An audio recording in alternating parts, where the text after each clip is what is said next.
If I needed to create a list of all the sheets in my model, I can do that by going to the View, Schedules, and I can create a sheet list.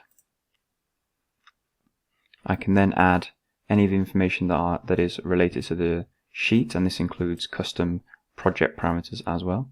So I can click the sheet number, the sheet name, and then I could add in, say, the current revision. I can also add in any project information, such as the client name, the building name, the project number, etc., as a lot of this information may appear on my sheet. I can then click OK. So you can see I've got the client name as owner here. I can select in here, but I can't change this information because I would need to go to the Manage Project Information dialog box. Change the client to, say, just my client. Click OK. So you can see how it's changed it on all the sheets, and if I go to any one of my sheets that I've created, you can see that the client has now changed to my client. However, you'll notice in this sheet list that there are two sheets missing. A1, A2 are there, but A3 and 4, which are the two new room schedules, are not. And if I go to my schedule and go to filter, you'll see that there have been no filters applied, so there are no reasons why any sheets would be hidden. However, if I click on and open the room schedule sheet, you'll notice that there is a property here called Appears in Sheet List.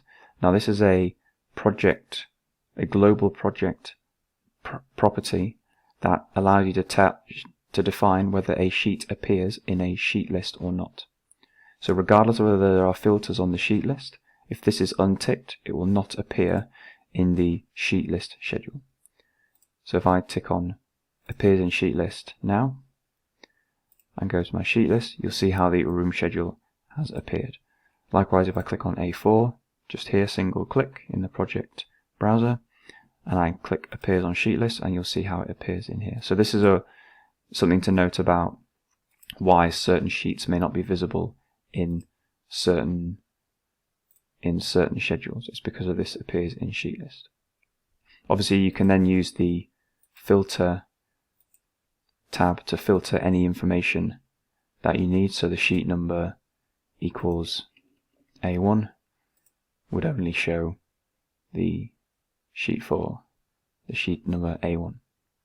I'll just undo that. So this is just a way of managing the sheets in the project, and you can sort and group just as you would in any other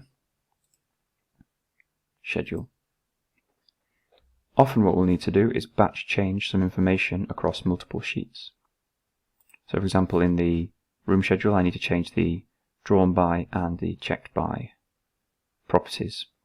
I can do it by just simply selecting all the sheets in the project browser here and changing the information here. However, often if you have, a bit like we've got in the views, if you've got subgroups and sub-series of sheets, it's very laborious and time consuming because you have to select each one individually. You cannot shift and select all of them. So what you can do in the sheet list is you can actually just say add the drawn by and checked by to the schedule, and then I can sort by none, untick itemize every instance. So what that will do is put all the sheet numbers in one row, all the sheets, and then I can just do this. So this is checked, drawn by myself, MT, and checked by my project leader. If I then go back to sorting and grouping and itemize every instance, click OK, you can see how all the drawn by and checked by information has been completed. And if I were to go to another sheet, you can see how it's updated there. So that's a quick way of being able to update information across multiple sheets. And the same principle can be applied to other schedule types where your grouping and sorting can be used to batch add information.